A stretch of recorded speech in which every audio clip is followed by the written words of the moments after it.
And the narrows tend to be better designed by structure to be squatters. Okay. Yep. Your wides are better deadlifters. Good morning. Happy Tuesday. I have Neuro Coffee in hand and it is perfect. Okay. First order of business. So I sent out the link to the application for the Intensive 14 last night to the mentorship list. Unfortunately, there was a little bit of a glitch that didn't allow you to access the application, so apologies for that. That has been remedied. You should have gotten an email this morning with the updated link to get you to those applications. So I'm looking forward to seeing those to start rolling in today. If you have any questions, just let me know. Speaking of questions, let's dig into today's Q&A. This Q&A was with Mark. So Mark had some questions about some of the foundational representations in the two archetypes, so the narrow ISA archetype and the wide ISA archetype. So we went through that, and that evolved into a discussion of the different squat variations that we're going to utilize with those two primary archetypes and what some of the compensatory strategies we might see utilized in each situation. So I think this is actually a very useful Q&A for a lot of folks, especially folks that are new to the model, because it's going to give them some really, really good foundational information. If you would like to participate in a 15-minute consultation, please go to askbillhartman@gmail.com, askbillhartman@gmail.com, put 15-minute consultation in the subject line so I don't delete it, and we'll arrange that at our mutual convenience. I hope you have an outstanding Tuesday, and I will see you tomorrow. All right, Mark, the clock has started. We are recording. What is your question? I just had a question regarding the video that you did on the narrow ISA squat strategies. Mm-hmm. And and as I was reading through it again, I noticed, they had them in, the person that was giving you that question had the client in with heels elevated and finding not great strategies, and you gave some other strategies. So I guess the first thing that came to mind before actually really going through it a lot in my mind, but was like, well, they're kind of already in that inhaled position with the heels elevated, or with I think they were a wide ISA, or wide infrastructure IPA, I guess, and aren't they already in that position? And then as I was reading through that, you kind of mentioned that well, it's probably not the best strategy because it's going to increase that posterior compression, I guess. And then you gave them the bands around the knees as a strategy to help with opening up that top of that sacrum area. And with the wider stance variation. Well, I think just the band around the knees, and I think you mentioned just keeping everything straight and not pushing against the band. Now I know which one you're talking about. Okay, because there's a couple orientations that you can use with the band resistance, and one is a wide strategy and one is the narrow strategy. So yeah, so under these circumstances, what we're doing is we're playing with the outlet behavior, which is why we're holding that position of the thighs in parallel. Okay, as you squat through the middle range, and the pelvis is in a position where it would be traditionally thought of as a flexed hip, right? So in that representation, the musculature above the greater trochanter reorients its direction of pull. It becomes an internal rotator, not an external rotator. So again, this is one of those things where kinesiology books don't talk about moving through space. They talk about dead guy representations, and they say, well, all these muscles are external rotators, and they actually change direction. So we have to appreciate that. So what the band does is it prevents as the pelvis orients, it reduces the internal rotation capabilities of those muscles, and it prevents the sacral base from being compressed to the same degree. So as I sit below that level, I now have a sacrum that can actually move backwards into counter nutation at the bottom of the squat, which would be a representation of our early propulsive strategy. So then I get the eccentric orientation and the yielding action of that musculature that allows me to capture that inhaled position. The reason we would use this in the first place is because we have somebody that has a superficial strategy that is preventing the pelvis from orienting into that early representation. Right. Okay. So can you just go over a little bit with you just differentiate between the wide and the narrow with heels elevated for both. So is it because if they didn't have any tilt to the pelvis and they were just to say they were just a narrow, right? They're they're going to have the ilia coming forward and out. So the bias would be an externally rotated innominate, and then the counter nutation of the sacrum. That would be their bias. Okay. So it's an ER inhalation bias. Okay. So if we elevate the heels, that's I guess complementing that same bias? Yes, absolutely. So typically what we're trying to do under those circumstances. So if I'm elevating the whole foot, so the whole foot's on a platform, right? I'm trying to maintain the bias towards that early representation of propulsion, which is the ER bias. So they're going, as they descend into a squat, they have to move towards internal rotation and exhalation.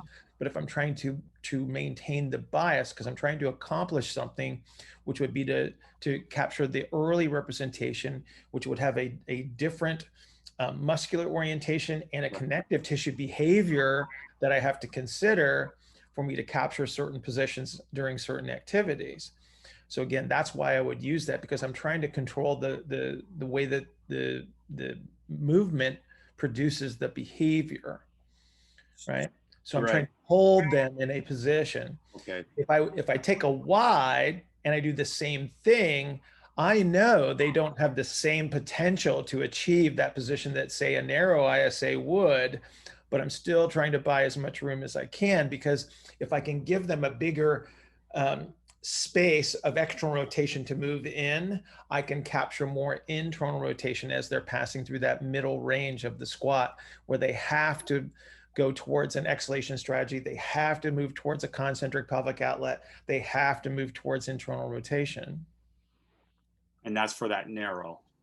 The last thing I mentioned was for the wide ISA that would be biased towards the internal rotation. Because, so think about this for a second. If I'm already achieving a position that is biased heavily towards internal rotation, and I try to move into internal rotation, I'm not going to be able to move, because it's going to stop me, because eventually the compression strategy is so strong that it literally stops movement. That's why people stop moving, is because the compression does not allow it to occur. Okay. And that's what I was thinking, is not thinking about all the other things that could happen, but just having just that representation of that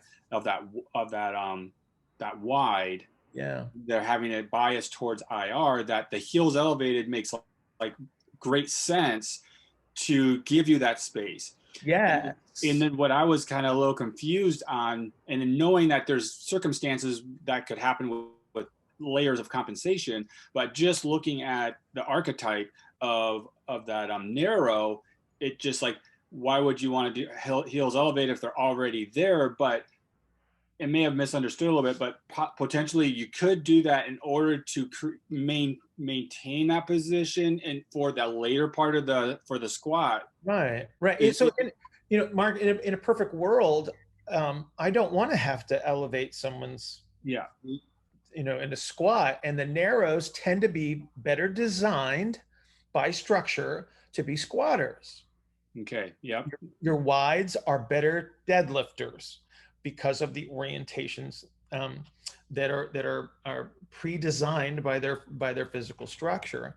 But there are situations where I'll have narrows that have superficial strategies that are being applied, that I need to capture that early bias to allow them to capture increased ranges of motion, just like everybody else does, right? I have to have a space first that will allow me to move. If everything is compressed, I don't have a space to move in, Yeah. and therefore I have restricted movement. And then you'll see the compensatory strategies. So this would be like somebody that doesn't have enough space initially. What do? Well, they move their feet apart, they toe out, their knees go out because their external rotation space is not in front of them anymore. It's off to the sides. So that's where they have to go to capture the space to move in first. Mm-hmm. You will always have to have a space to move in. Otherwise you can't move. So would you find that with your, like if you have a narrow, you're like, hey, this guy should be all ER'd up, right? But is it that they have that decreased space because the A to P is compressed, and are we going to find that more so like say, hey, this guy's a narrow, okay, good. I don't need to use heels elevated because he's already there. But then you're like, hey, he can't do it. He's bringing his legs up. Oh, well, maybe he's A to P compressed.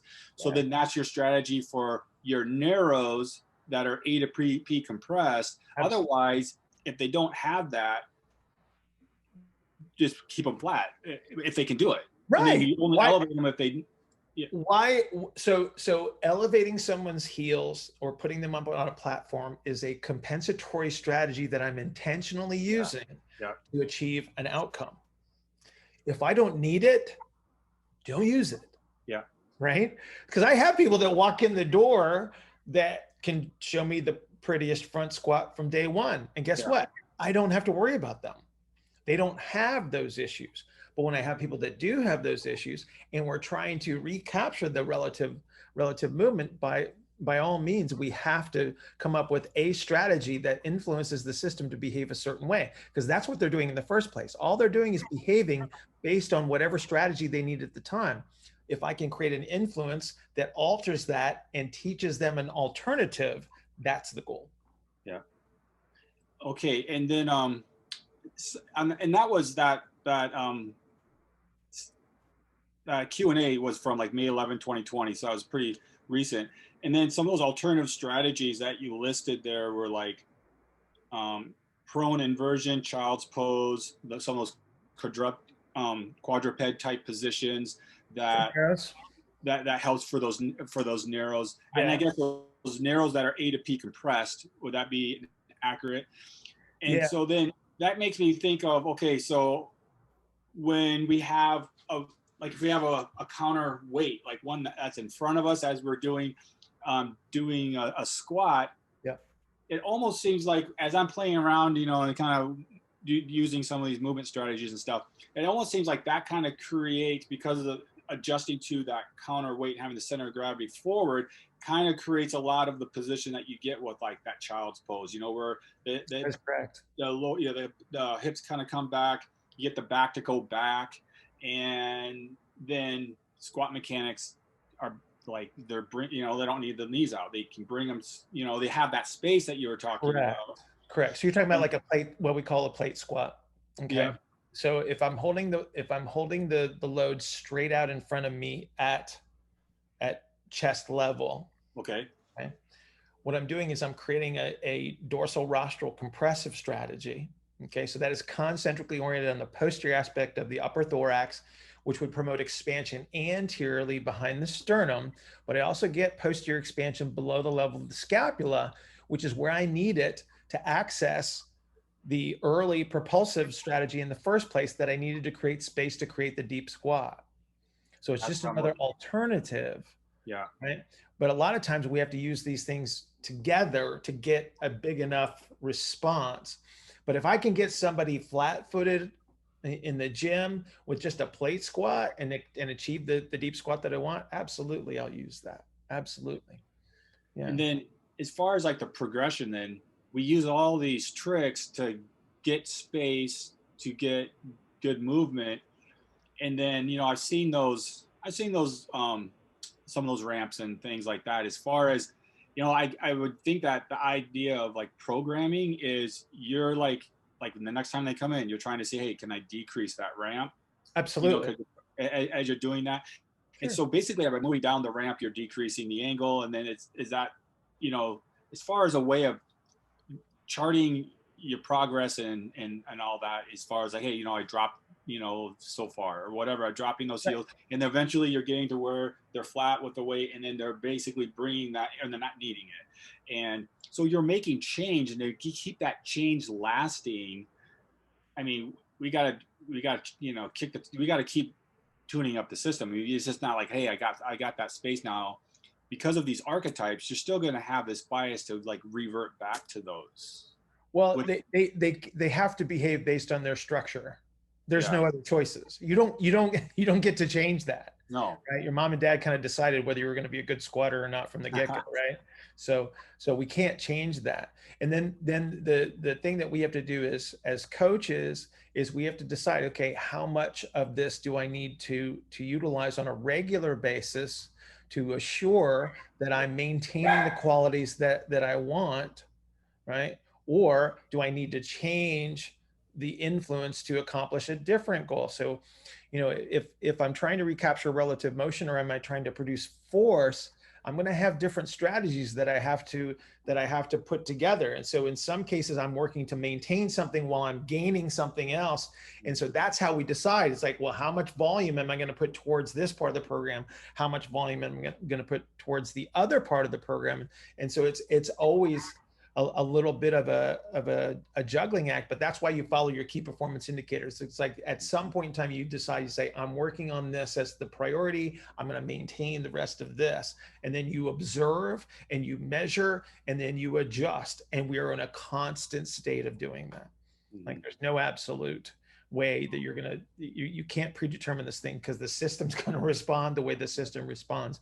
And we are always moving towards whatever it is that our intention is, but we have to observe, measure, and adjust. And as far as like with, like let's say squats and deadlifts for the two archetypes, mm-hmm. Basically a wide isn't going to be that deep squatter that you want to be loading. They're just not built for that. And then they just have an increased risk for not being in position and then hurting themselves, or, because you can maybe maintain position with that person with a light load, and then you can get those health indicators where you have good range and you have good space. But as soon as you start to load, and now you're going heavy, now you're compressing everything, and they just got to go with what they're built for. If from a loaded heavy type of a thing. Generally, because you're correct, absolutely, because you think about the extremes. So we use the extremes as representation, knowing full well that everybody's kind of like this mix of stuff in between, right? Mm-hmm. But we use the extremes to establish the so-called rules, if you will. And in general, it doesn't mean that your wides can't demonstrate what you would consider a good squat, whatever your standard is for that. It just means that their physical structure is less likely to produce something that doesn't require some measure of compensatory strategy to achieve whatever it might be. So it's not like a wide ISA can't be an Olympic weightlifter. Okay. It just means that the way that they're going to get into that deepest representation of the squat is going to be a little bit different than somebody that would be biased towards the narrow ISA representation. Right. So again, it's not that they can't achieve certain goals, but the how is going to be determined by structure. You have no choice. So like the narrow can get into the squat better, but the wide can actually come out of the squat better. So or just think about the loading parameters that would be required. All you got to do, I tell you what, Mark, if you want to see something really cool, just go to images on your search engine and just plug in like Olympic weightlifters and just look at the different variations of orientation at the bottom of a snatch or the bottom of a clean. And you're going to see strategy that is a broad spectrum of representations. The reason that you're seeing that is because certain things have to be established. I have to have a pelvic outlet that's in a certain position. I have to achieve a hip joint position at the bottom of the deepest possible squat, which means that I have to have enough positional capabilities to do that. And how people do that are different based on their physical structures, right? It doesn't make one wrong and one right. It just means like, this is how you're going to achieve that task, right? So that's why we can't pigeonhole people into say, this is the right way to squat. Okay, how do you squat? That's what we need to better determine. Gotcha. Does that help you? Yeah, it does. Awesome. All right, man. I'm glad we finally got this one taken care of, huh? Yeah. It was a tough one to get together. By the way, love the shirt. Very, very flash, if you will. Right? Right. All right. You have a great day. Appreciate you. Thank you. Bye-bye.